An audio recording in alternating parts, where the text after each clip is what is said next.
Yo! Video games.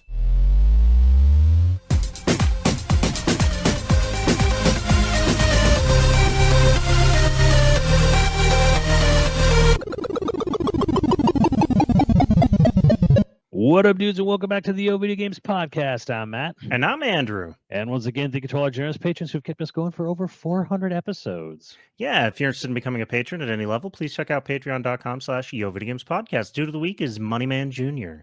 Thank you, Moneyman. And of course, we have a sponsor to thank. And I'm talking about Manscaped. Now, this is my current personal favorite product that Manscaped has. It's the Beard Hedger Pro. There's a lot of things I love about it.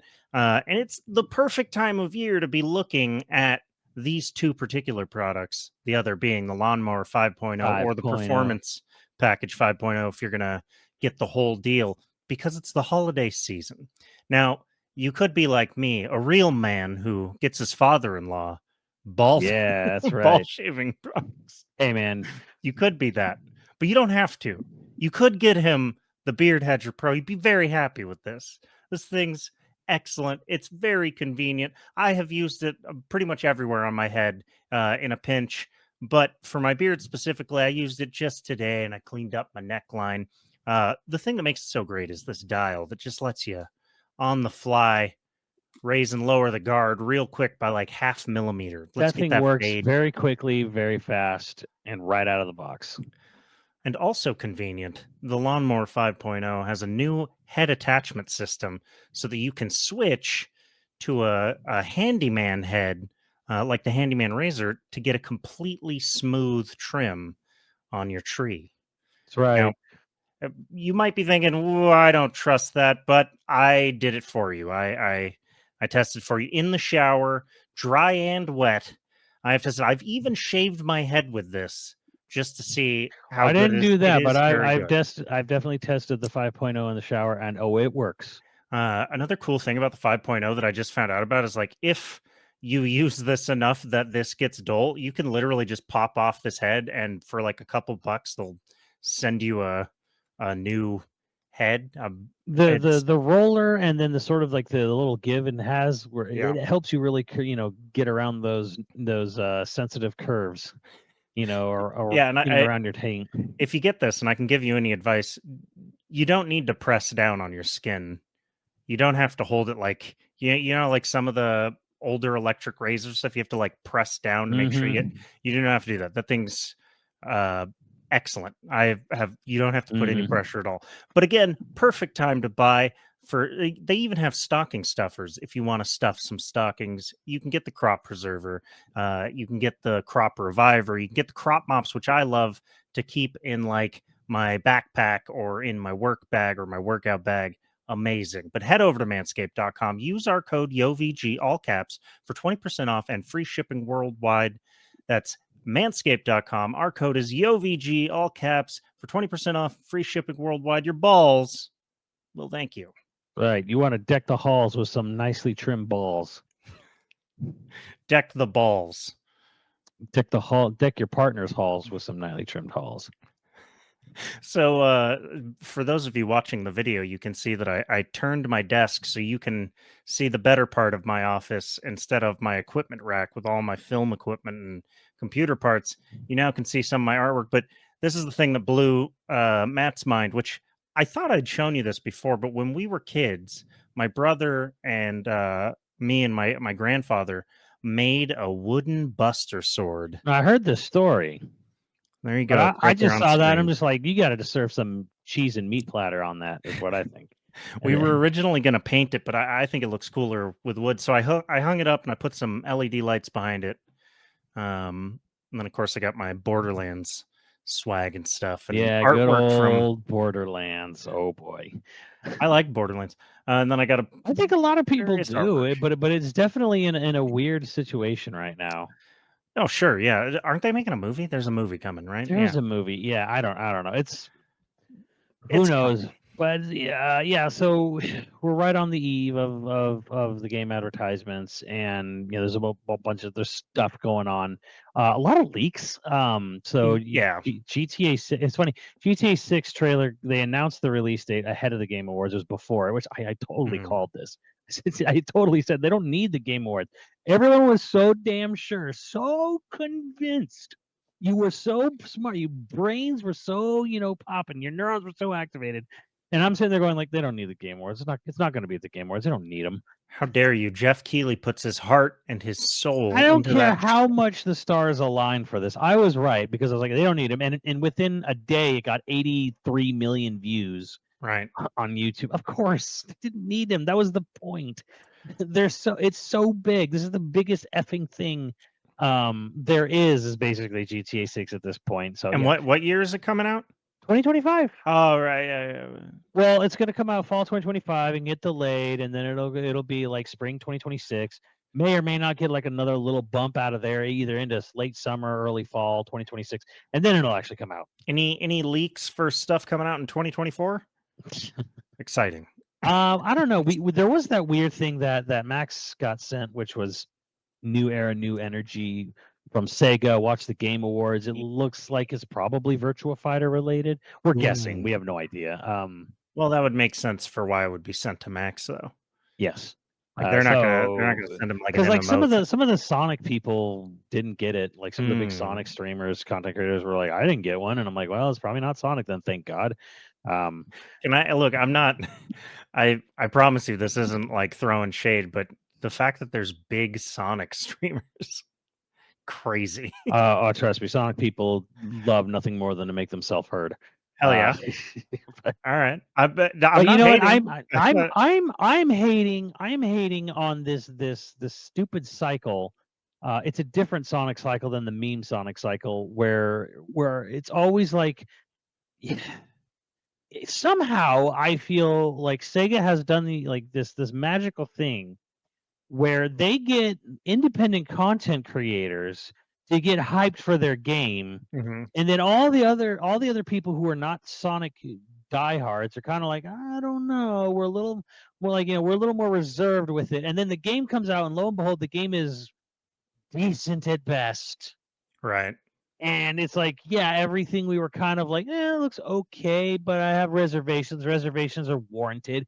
Comes out, and then it's like, I'm sorry, I'm pissing off so many Sonic fans, and I don't care anymore. I'm so tired of this whole thing where it's like, Sega shows a game, there's clearly some issues or clearly some warning signs. Anytime someone says, "Oh, you're just a hater," you say, "This looks great. You looks great. Trust me." I'm like, no, I don't trust you. When's the last time Sonic was a banger? Sonic Mania. Like Frontiers was, I guess you could argue definitely a step in the right direction, but it went from broken to boring. Like it was fine, but it's not there's no genre changer like Breath of the Wild. It's no like critical like masterpiece like Mario Odyssey or anything like that. It's Sonic in an open environment kind of game, and it's fine. It's mostly repetitive and boring. And then you have Sonic Superstars, which is a 2D Sonic game that's like, I'm going to go up against Sonic, or I'm going to go up against Mario Wonder. I'm going to release the same dang week. And it comes out, and everyone like me, I look at it and I'm like, I don't know. This looks a little bit lesser. This looks like a less good Mania, and it's going to be $60, and it's being made by the guys who made Balan Wonderworld, and it's got the Sonic CD and Sonic 1 level designer. That guy kind of sucked. Let's be real. Comes out, and yeah, it's okay to good. It's not great. It ain't nowhere close to Mania, despite costing 4 times the amount, 5 times possibly. So I'm like, yeah. Can I ask you a question? I am not going to get hyped for a Sonic game anymore, especially any Sonic game not made by the Mania devs. I'm done. I like the music in Sonic. I distinctly Everyone remember that. Does. Everyone does. I distinctly remember that as a kid. But like, what makes a banger for Sonic? Like, what? Like, if Mario, especially you look at Odyssey, you look at there's several examples of a Mario game where you're like, yes, I know what makes a banger Mario game versus a boring Mario game. Usually it's whatever the new, shtick is, whatever, or the Mhm. hook is. But like for Sonic, the hook's always the same, kind of. No, well, Sega always tries to throw some stupid gimmick in every time, and it's usually just frustrating because like it usually ends up being like the worst part about the game. Sometimes the gimmicks are actually kind of nice, but like I'm just thinking of the Wisps generally. I think the Wisp was the only time a gimmick was good. But like, yeah, there's a lot of times where like, give him a sword, why? Give him motion controls, why? Give add playable characters with psychic abilities, why?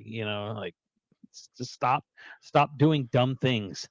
Well, because the whole point of Sonic is like going as fast as you can, not slipping up, right? Because you want to go fast. You got to go Yes and fast. Yeah. no. I mean, I the best way is the director Christian Whitehead said when he was talking about Sonic Mania, and he's like, the thing you have to like, so like, what makes Sonic unique as a 2D platform? What made him unique? He's like, because he said it was basically like taking something like Tony Hawk physics and throwing it in a 2D platformer.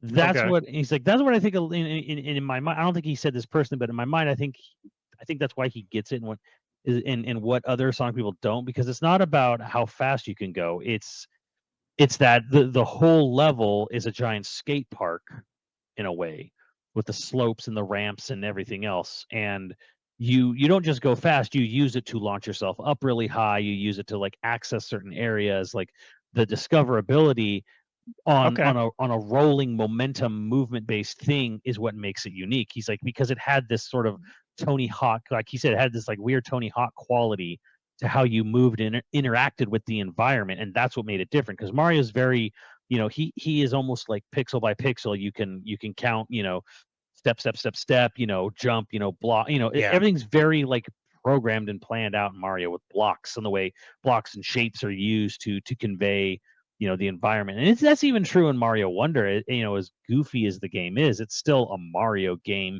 and it uses Mario physics and Mario mentality to how you approach anything, which is different from Sonic, which is, again, it's all about like this weird Tony Hawk sort of movement of momentum of rolling and moving. So how come in their later games, or maybe they have, and I just like I've never kept up with it, but like how come they don't lean into that Tony Hawk esque physics and like Because they leaned hard into their storyline and and like their well, that's a ever problem right expanding there. cast, and that's my personal take, where it was like when this thing started talking, everything went downhill. But because they're always trying, 'cause I think the thing was is they saw Nintendo really innovate with Mario 64, and ever since then they've always been like, we need to innovate, we need to innovate, we need to innovate. Like I think it was Izuka or someone, either the head of Sonic team or the head of Sega, was like, I want to make Sonic as big as Mario. I want him to have a theme park, and everything. Like, Oh man. he Okay. straight up said that, and it was like, you know what? I appreciate the ambition, but you gotta Okay, make the because games good. the thing is like Sega has always had a bit of not a Napoleon complex, but they've had we'll say a Napoleon complex. They've had a Napoleon complex since Sony essentially sabotaged them into death. Yeah, Like, for anybody, I don't know the whole story off the top of my head, but basically the idea is that PlayStation came out and Sony had so much ungodly amounts of money that they could undercut Sega by almost $100 or more than $100. well, if we're talking like console price launch, yeah, they Yeah, undercut them by yeah. $100. Yeah, and they basically did that.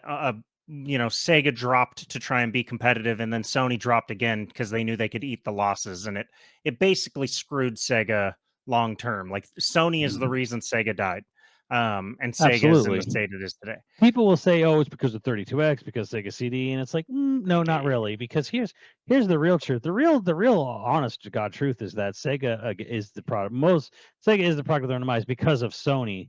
And there was even an offer. Sega of America actually had a shot at making Sony a Sega of America partner, or not Sega of America, but just a Sega. Sony was or Sega was so close. Sega of America was so close to cutting a deal before PlayStation with Sony. Basically, they were going to do with Sega what Sony and Nintendo were going to do before Nintendo screwed that up. But Sega Japan was like, no, well, like, why would we do that? Sony hasn't ever made a video game system. They have nothing to offer us, and And the Americans were as Tom Kalinske says, it was the dumbest decision I'd ever heard in the history of bad decisions. It pretty much caused him to leave the company shortly after. He was just like, and I can't imagine being like seeing the writing on the wall so clearly, setting up a meeting, getting everything good to go, and then your boss in Japan is like, no, I know what I'm doing. You don't know what you're doing, you stupid American. And it's like, you nepotistic. Look, sometimes they're right. It seems like a couple of the big ones, though, they were really wrong. Sorry, that was a total aside. But you want to know what the most frustrating thing is, Andrew? Because this just happened, like today, I think, or tomorrow. Like, there's a game coming out for the Apple Arcade only called Sonic Dream Team, and it's made by some Western studio. And they did exactly what they should have done, which is basically adopt the Tony Hawk mentality with large environments, and then it's 3D, and it looks like the 3D Sonic game they should have been making from the very beginning. And it's stuck on Apple. How dare you? Apple's powerful. Oh my God! I don't know who's running Apple anymore because Tim Cook. Tim Cook. I want to punch him in the balls. A lot of people want to punch Tim Cook in the balls. A lot of people call him Tim Apple, and I don't know what started that, but like it's apparently just like some teasing. Oh, Tim I'm Apple. so mad because like the Apple, when the thing is an Apple exclusive, it's exclusive for like 3 years or something. It's ridiculous. I hate it so much because it honestly, it's true. Sonic Dream Team actually looks like the 3D. I don't know if it is. Early impressions were good, but you can't really trust Sonic fans. But like when I saw the announcement trailer and the launch trailer, I'm like, it was the most defeating thing ever. I'm like, wow, the thing that the game Sonic Team should have been making for the past 25 years or more, and it's only on Apple. Now it's only on Apple. Is it like Apple TV? Like you use any Apple product, but it has to be like a 13 or above. Oh, okay. Wow. And it looks really good, and it's really frustrating, and I hate it. Yeah, I mean, you work in media. You have an iPhone, right? No, I don't. Well, I do not. You're fucking up. You got to join the rest of us. Everyone else who works in video. I just got a high-powered Droid device to play games on, but of course, like the stupid Apple locks this up for exclusivity. Oh my God. He did it for you and you alone. All right, let's talk about one of the elephants in the room real quick. Is the leak which forced the hand of GTA's.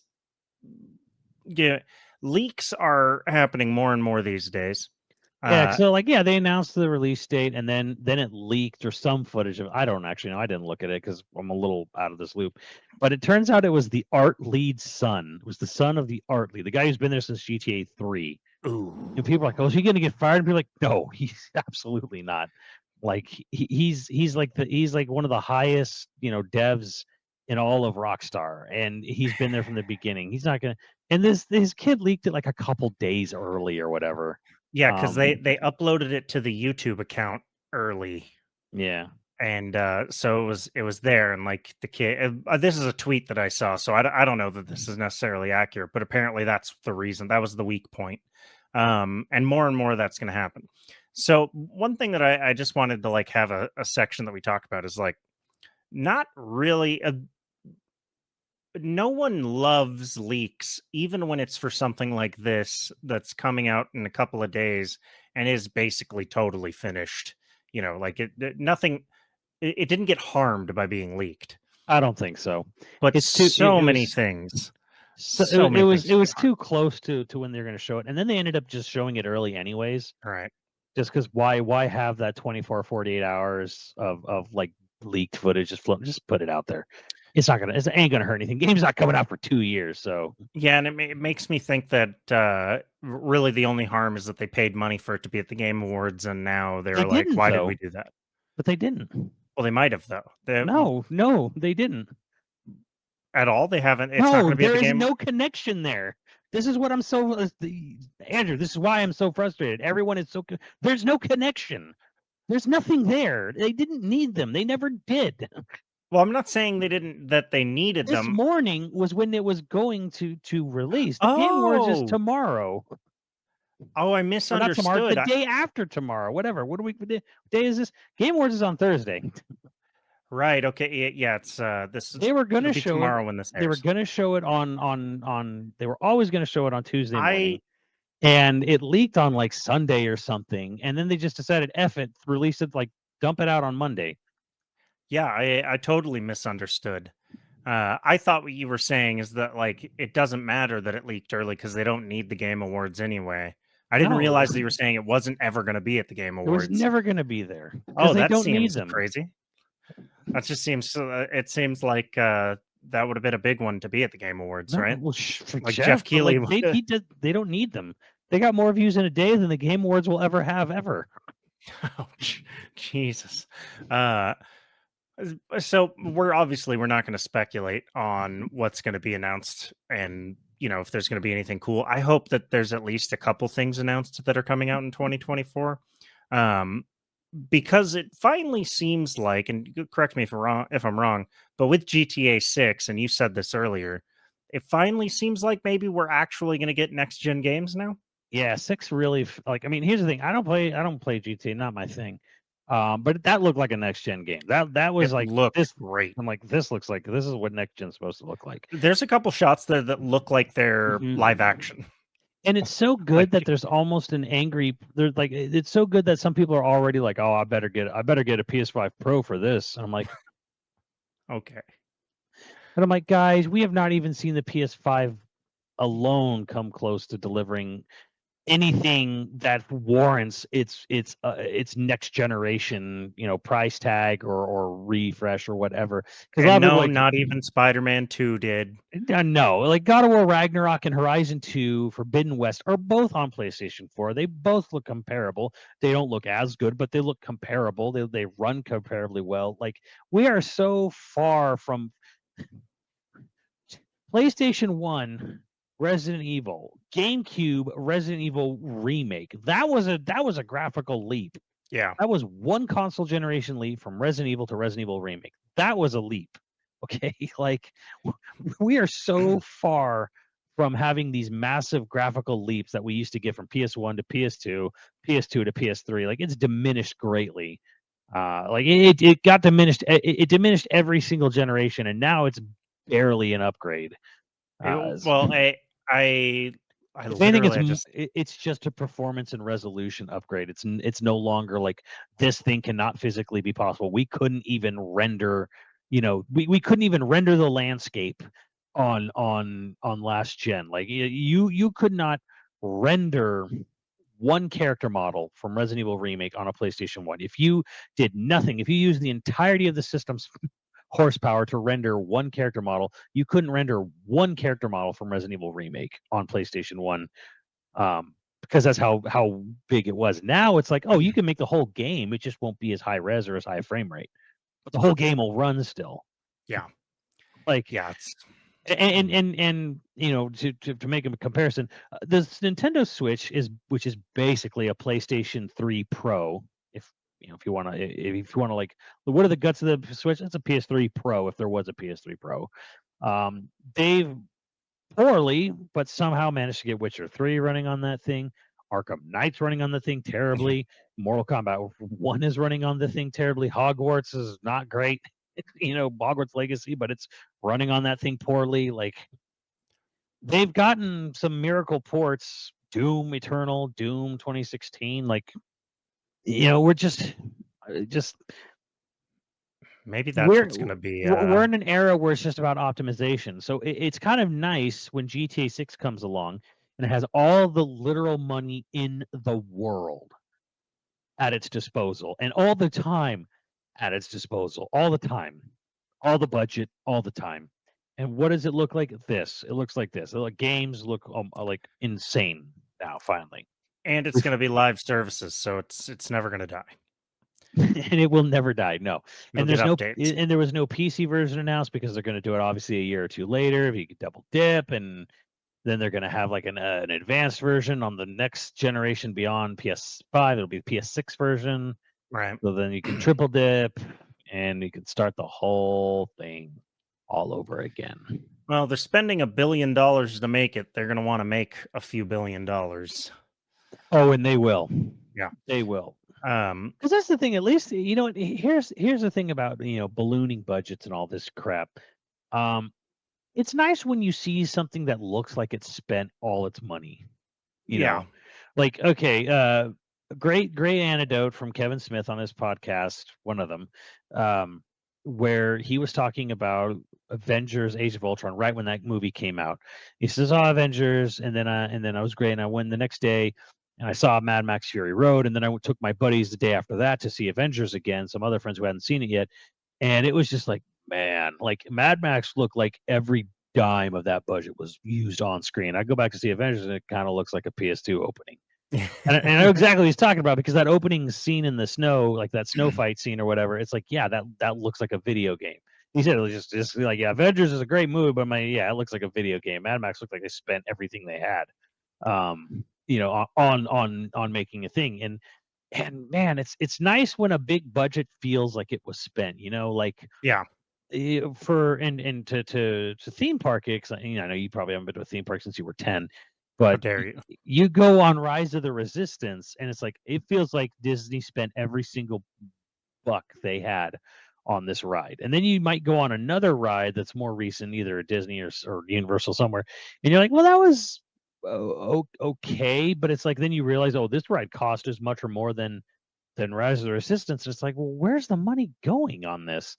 That's how I felt. I went to Halloween Horror Nights this year, and they had like a Last of Us maze, and they had an Evil Dead Rise maze. And the Last of Us maze, they clearly spent more on it being bigger. But the Evil Dead Rise maze, it looks like whoever they hired to build that maze, like put every penny into it because it was legitimately like over the top. Like, and the Last of Us maze has a couple of really cool costumes, obviously from the show. I don't know. Yeah, it seemed to me like there's a couple of them that you're like, oh, that's straight out of the show, quality wise. The Evil Dead Rise maze had like several costumes or several people in makeup that like they were just going whole hog. Whereas like the actors in The Last of Us were like they were doing fine, but they were tired. I mean, Everyone in the Evil Dead if Rising was like, I'm if going to you're give this everything. if you're lucky enough to be in SoCal, because like I went to Halloween Horror Nights a year ago, and it was okay. Mhm. And then this year, I don't think I did Halloween Horror Nights this year at all. We went to Knott's, Knott's Scary Farm, and Knott's doesn't have any IP, but dang, they put their heart and soul into making their mazes at Knott's. Like Knott's is like, we are going to use every optional avenue we have to make something really cool and scary. Where Universal kind of sometimes feels like it coasts on the fact that it has an IP. I was actually thinking about this like at Halloween Horror Nights, where I was like, Halloween Horror Nights, if they do them other places or like other Halloween style things, what is the Six Flags one? Is Fright Fest. Fright Fest? Oh, and they Like, have no money. right, but like one of the weird benefits maybe of being in LA is that all the actors, like half the population of LA is actors, and they all just go ham for the performances. The dudes with the chainsaws go harder than anywhere else I've been. Like it just like guys on stilts. Someone was juggling something flaming and stuff. And it's just like, oh, maybe outside of LA, this isn't as cool as it is here. Just because everyone goes ham. It is a really good question. I mean, like it's funny at Fright Fest because there is just no money Yeah.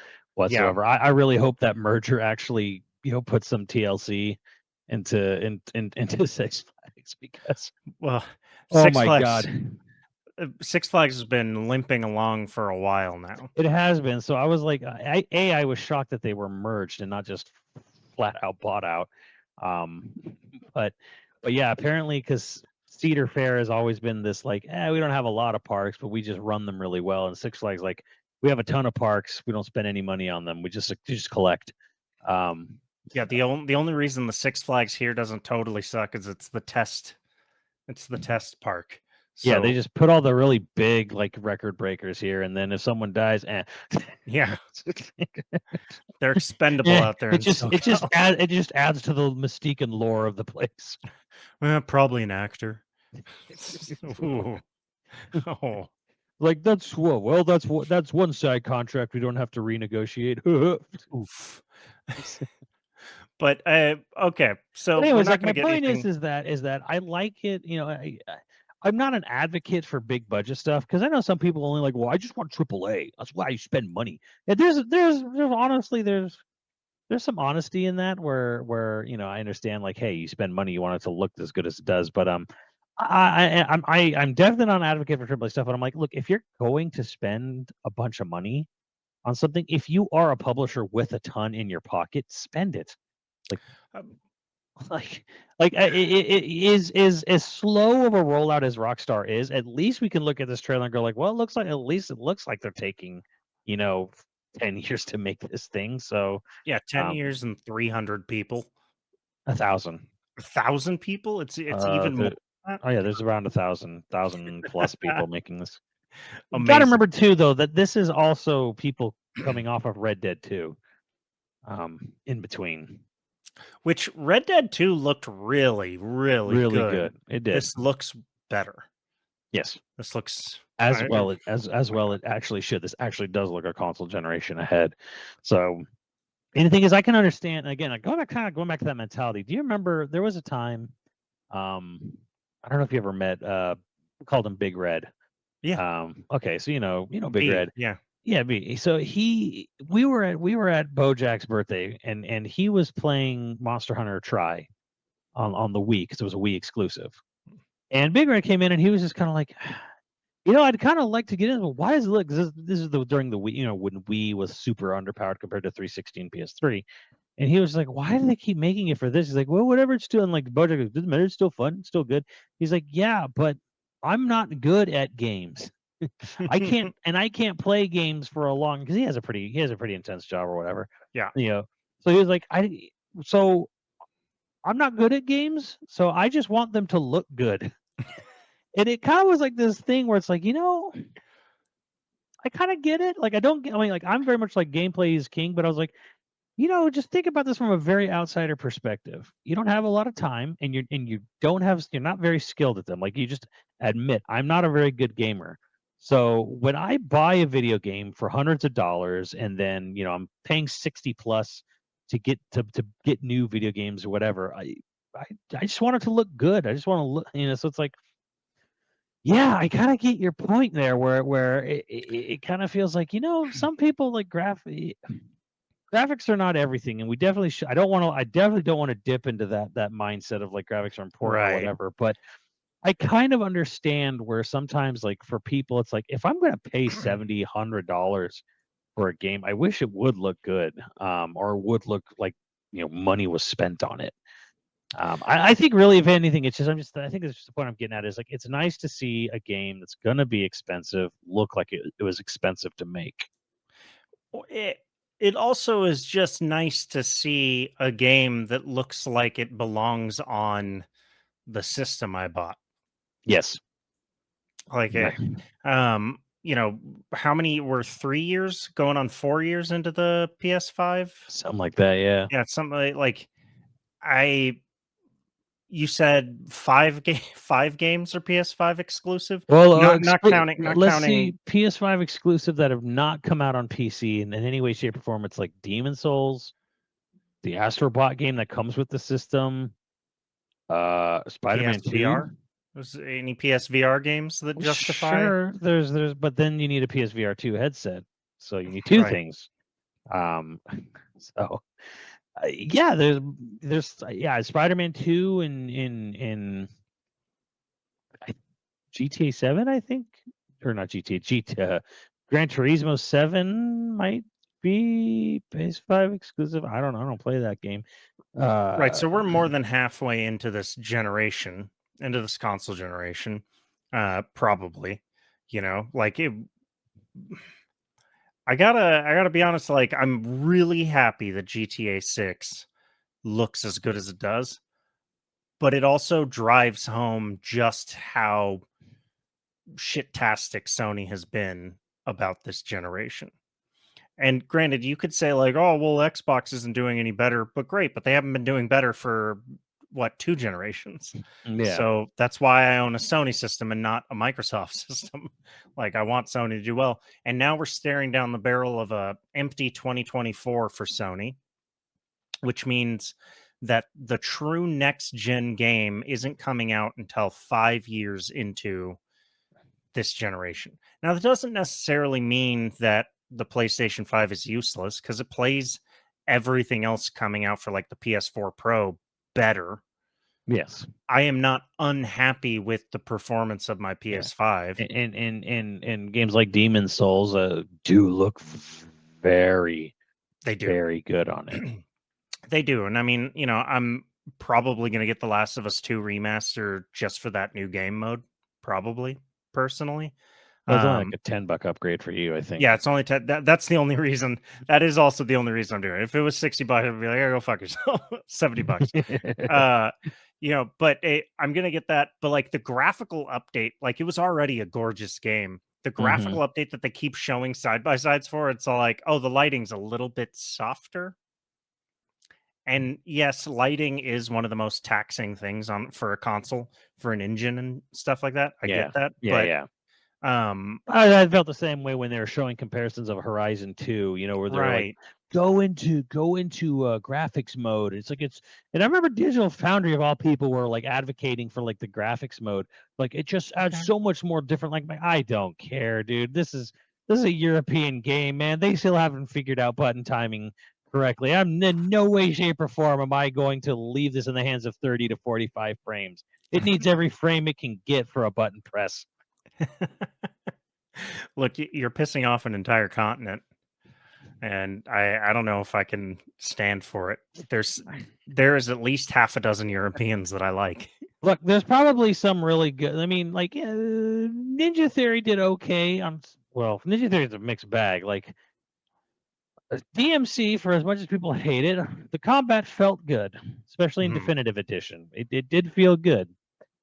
Combat felt terrible in Heavenly Sword and Enslaved Odyssey to the West. Like both of those are exactly what I'm talking about with Eurojank.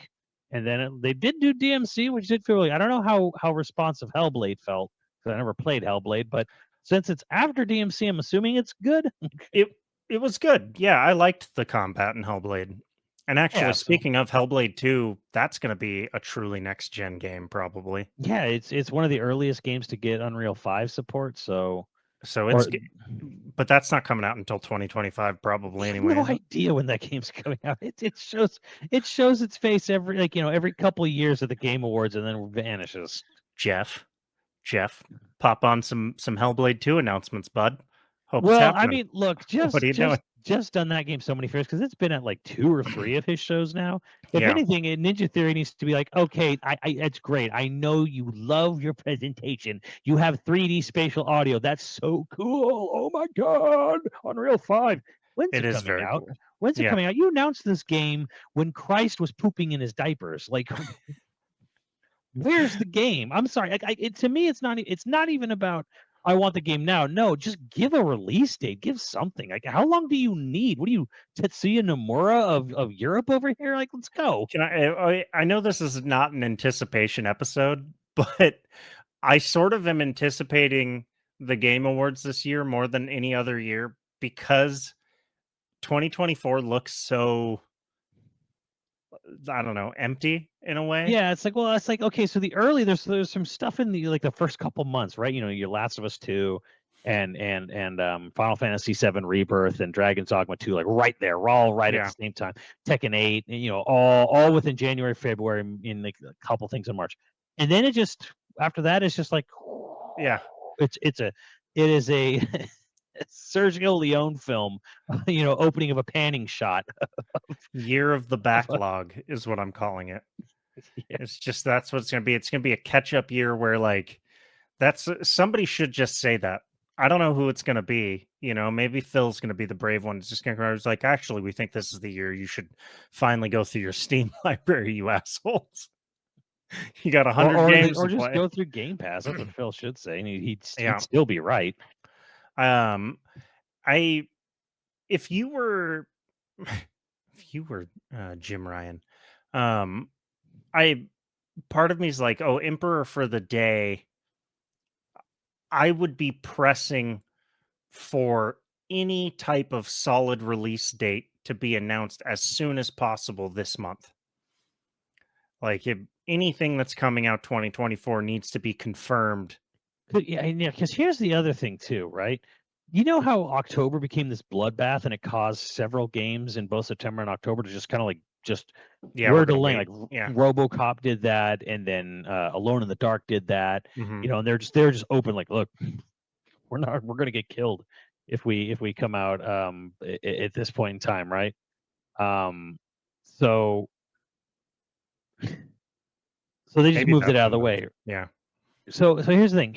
If you've got a big game and it doesn't have a release date and it's sometime in 2024, you can be that first person now because you don't have to worry about GTA 6. That's 2025 nebulously, which means later half of 2025, which means here comes the inevitable delay at the end, in the middle of 2025 to 2026. That means you can put your foot down. You can plant your flag now, to use a very well. Never mind. I was going to make a colonist joke there. You can you can use. This is the time to get to the Sea of Tranquility on the moon and put your flag down first and say, this is when my big project is coming out. Now is the time, because Nintendo is pretty much mum's the word after March or April. I mean, they got like a Luigi's Mansion port and a Thousand Year Door remaster coming out. With that, whatever. Nintendo's basically a blank slate. Maybe a Switch 2. Who knows? Sony has nothing. Microsoft has a million projects, none of them with a release date. This is the time. This is the time. Like, nothing from Well, Square, nothing from Namco, nothing. We don't know anything from Capcom after Dragon's Dogma 2. Like, it's wide open. Go put a release date down, man. yeah, isn't Dragon's Dogma 2? Is That was hard. March 22nd. That's the biggest third party coming out next year, right? Like, and that's the last third party game. Like, as far as like release, that's like the latest in is that one in March. So it's like, yeah, what's the biggest, like, most anticipated third party game coming out in 2024? probably Rebirth. Well, yeah, I guess, yeah. I don't know why I thought that was 2025 too. No, Rebirth is in 2 months or 3 months, something like that. Rebirth is soon, so the end of February. And here's like there are other games, because there's that Ubisoft Star Wars Outlaws game. I thought that got pushed back / doesn't have a release date, and this is kind of my point. Look, for and if put your vagina Han Solo game, give it a release date. You have that wide open there. I'm sorry, what do they have wide open there? Yeah, I don't know what we made that joke a couple episodes ago about like 2024 being a gaming desert for Sony, but it looks more like it's going to be a gaming desert, period. So the Game Awards might be one of the most exciting times if there's just suddenly a bunch of like coming 2024. The thing is that we're going to definitely see games and announcements, and they'll say they're coming next year. But I think what you and I are really talking about here is nail down a release date. Really try to go for a day, and if you can't, just give it a month. Don't do any of that. Don't even do seasonal. Give it a month. Yeah, a month. Like, just start planting your flags in the moon there, and just this month. We're gonna have a weird, like, every year around this time is a doldrum. Yeah. Well, I have to sit there and wonder. I really, really wonder if there's a sort of waiting to see who goes first approach to this. Like, is everyone just kind of waiting to see what Microsoft and Nintendo and Sony, like, what are they going to do? Everyone's kind of like waiting to see their release date before they want to solidify publicly their release date. And I don't know if that's because Sony's so quiet and so empty, or if it's Nintendo is like, we know there's a new system coming. And either A, they have they have games for the new Nintendo system that they just can't announce yet, or they don't want to talk about the games, even though they're multi-platform. They don't want to announce the game at all until the new Nintendo system's announced, because then it becomes like a double win, where it's like, here's our game, we're announcing the game, or we're announcing the release date with a Switch 2 version. So I don't know if people are just withholding because they're waiting for Nintendo to like announce their new system, so then they can be part of the launch window party, if you will. Or maybe they're just doing it because they're like, we're not part of the Switch 2 launch system, but we really want to know when they're going to put that system out, because we want to be 100 miles away from the release of that system, because everyone's going to be killing each other to get that new system. And that money for those people is gone, that 3-month block or whatever. So I do wonder if this is maybe a bit of a just sort of like everyone's just kind of like waiting to see who blinks first. Again, we are in that, we might just be at the end of Good, Bad, and the Ugly, and all three of them are looking at each other to see who's going to pull their gun first. That's a good thumbnail. Like, just, I don't know how you're gonna pull that off, but there you go. That's the thumbnail. The Good, the Bad, and the Ugly of 2024. The thing is like I have a bunch of games that I need to get through anyway. So a slow 2024 isn't necessarily terrifying for me. I know, it's about time you started the Xenoblade trilogy. Oh my god. The anime bullshit. We'll see. Maybe. You'd love it. I gotta get through so many other games. My god. You know, it's funny, like both Nadia and like other people have asked me this too, where they're thinking of playing Xenoblade. Like, is it okay if I just play it on easy? And I'm like, yeah. Like, like I am like so beyond, because some people are like, oh man, you got to play it on normal. You got to play it on hard. It's the only way to get a good job. I'm like, nah, screw that. Like, I am so like, play it however you want. You want to play it on easy, you play it on easy. Just enjoy it. That's kind of like my attitude. I'm like, and I don't know if this is just like the way I think everything should be, but like when people ask me, hey, I want to get into this large scale game, but it's like, I don't know. I don't know if I really have the time. You know, I don't want to get stuck. Is it a problem if I play on easy? I'm like, no. Like, I feel like, man, single player games, you play on easy, awesome. Did you enjoy the game? Great. Because the point is, enjoy the game. Like, yeah, I don't. However you want to go about it. It's more that I don't know that I want to get that deep into what. How many games are in that series? 3. There's 3 in that trilogy, but like, how many games are in like the full? Like, there's 5.5. I guess it's actually not that bad. I mean, it's 3 games. 1 has an epilogue, 2 have DLC games. So they're all on Switch. All on Switch now. All on Switch, baby. Finally have a reason to blow the dust off my Switch after a year of not using it. I've used it a lot, actually. Yeah, you have actually. Yeah. The thing is I was gonna play Reboot Camp, Advance Wars Reboot Camp, and then they delayed it for so long that when it finally came out, like I haven't even rushed out to get it. I was genuinely excited. I saw a physical version in stores today. I was like, well, that's cool. It's still physically possible to get it. The Target near me has like 3 copies of it. Like, just the Saturday, I guess, was when I was there. So I was like, it's there. Physical copies are there.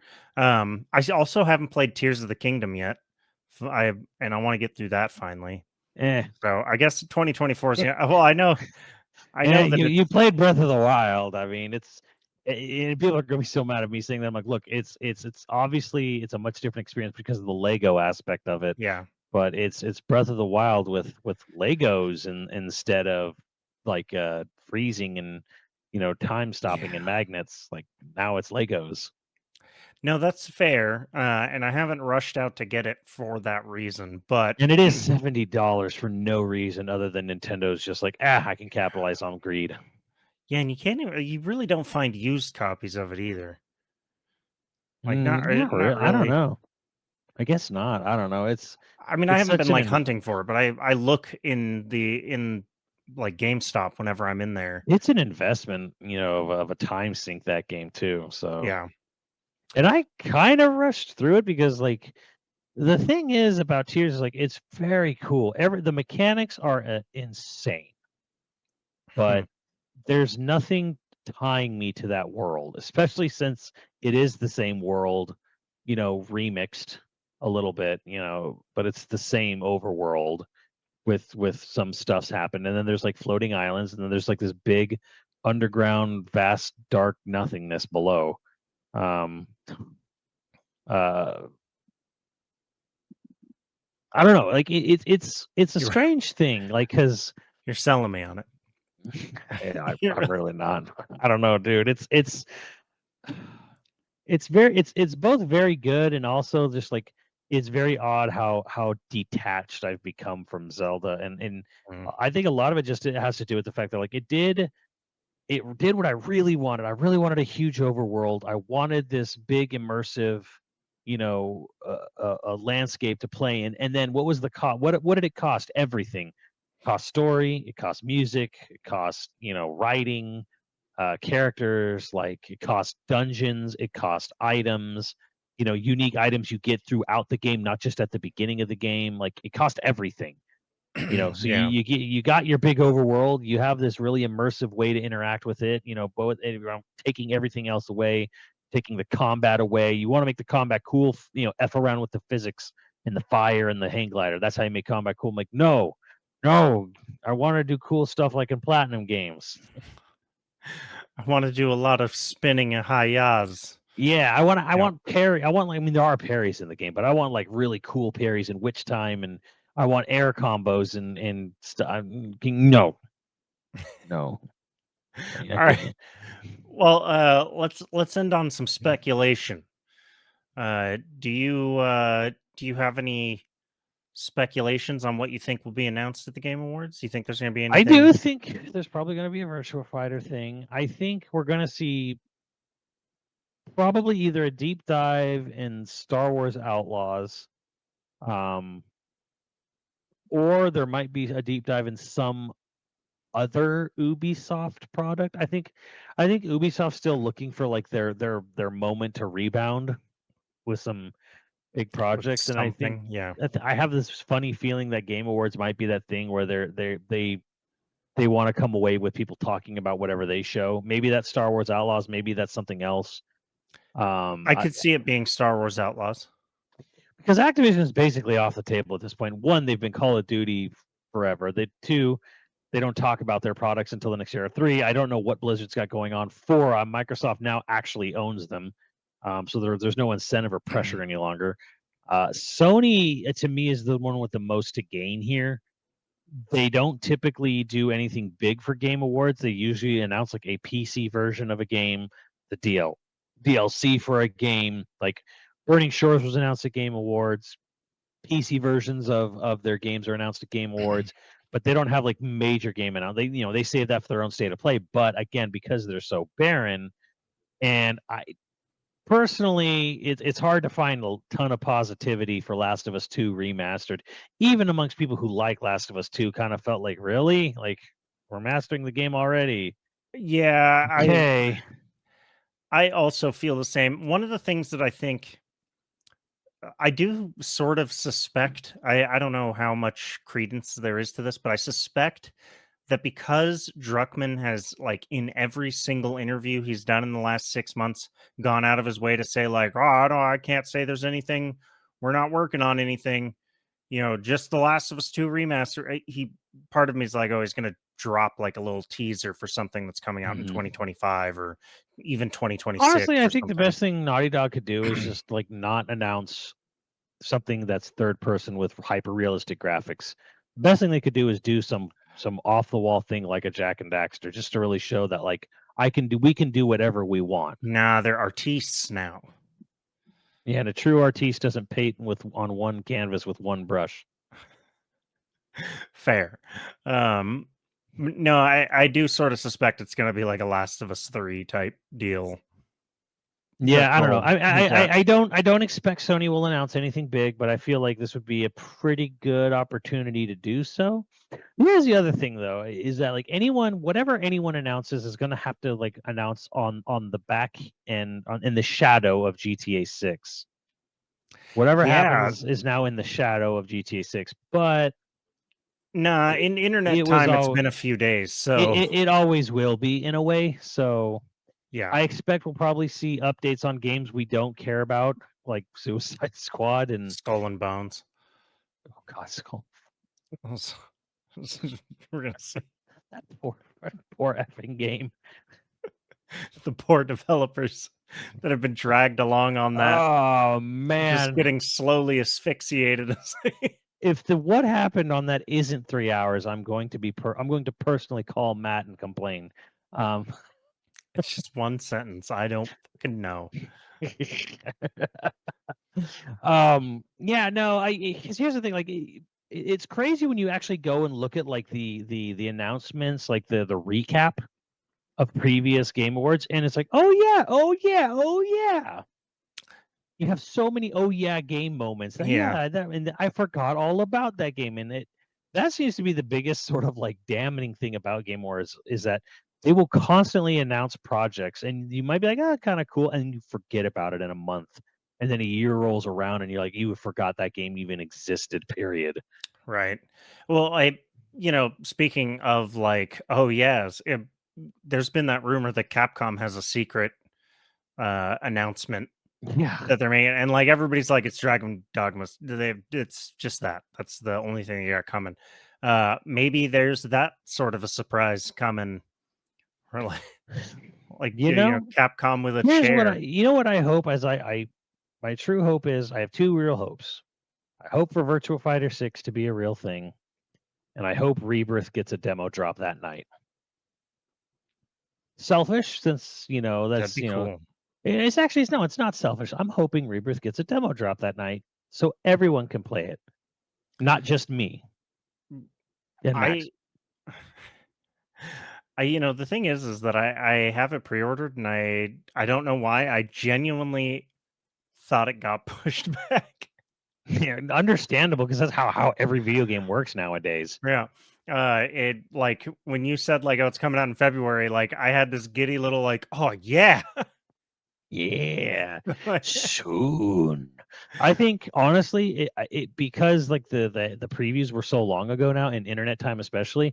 I think people have forgotten how this game's actually going to probably go over very well. If everything lines up with what it looks like it's doing, people are actually going to be shocked when they get their hands on this game. Like, whoa, this was a massive upgrade from the last game, and it's like, oh yeah, they took the training wheels off. But it's more the change in leadership and putting someone who knows what they're doing with regards to large scale open environment gaming, and loves it and relishes in it, and then putting him in charge of the game that's supposed to do that is like, yes, you're going to get a very different experience. It's not going to be quite as, I mean, it probably will be cinematic, but it's like, I think people are going to be shocked at like, wait, what? Like there's a running around doing stuff like just randomly, like in a large environment. Yeah. It's cool. I feel like I was one of the few that didn't really mind being stuck in Midgard for the last game. That like, I mean, the game is just such a it's very linear, yeah. But well, I mean, it's just like if, like things happen so you're constantly being watching things happen. Things are going down in the game all the time. You don't notice it as much because of the cinematic nature, and just like stuff is just constantly happening in the game. It's when you consciously stop and go, hold on, let me explore. Oh wait, I can't. You have to like just ignore, like if you just stop and ignore the game and you're like, hey, what can I do in this game outside of the main story? Not much. That's when you realize, oh, this game is actually, yeah, it kind of is, but it hides it well. This is gonna sound weird, but like I sort of appreciate it when I don't have to explore every nook and cranny of a game. Isn't that I don't know if that's just like I'm old man now. I'm old man time. The thing is, it depends on how rewarding they made going around and doing things on your own and exploring. Because if exploring leads to nothing, like Zelda, then yeah, like you start to crave linearity because you crave a narrated, guided, very well crafted experience rather than here's Goat Simulator. It's really polished. Is there anything backing this? No. Yeah, that's fair. Although we could use a next gen Goat Simulator. Can you imagine Goat Simulator 4 with GTA 6's engine or Yes, I budget? can. Could you even? Can you I imagine a can. Just Cause game with GTA 6 graphics or Lord, and like imagine if Saints Row survived long enough to get there. Oh my god, I was sitting there thinking like, because Battle Royale has been so big and GTA 6 is sort of behind the ball on that in a sense, like GTA 6 is going to have a Battle Royale mode, and think about how pretty that's going to be in I that don't I game. don't I don't even know. It's hard to say what they'll even do because like you mentioned earlier, the live service aspect of GTA 6 is going to be enormous. Yeah. And It's it's gonna be going huge. to encompass most of that game's budget for the next 10 years. Like imagine GTA vehicles and all that, and like it's the populated city, but it's 100-person battle royale like COD with GTA and like the combat in GTA 5 That wasn't doesn't necess- amazing, but that doesn't necessarily excite me because of how sluggish GT controls tend to be. I'm basing this eh, mostly off of Red Dead 2, which was ungodly sluggish. The aiming and shooting in that game felt real bad. well, I didn't play the shit out of GTA 5, so I can't necessarily speak with authority on it, but I don't remember 5 having sluggish control, like because the lobby you're just going around killing people and running all over the place. So a part of me is like being able to hop in a sports car and race all over the city, or like jump in a helicopter or whatever in a battle royale sense. So, like that's like with the mayhem that happens in GTA. Part of me is like It, it'll be it'll, goofy and fun. if anything, it's gonna be great for content creators. It's gonna be great for the creative types.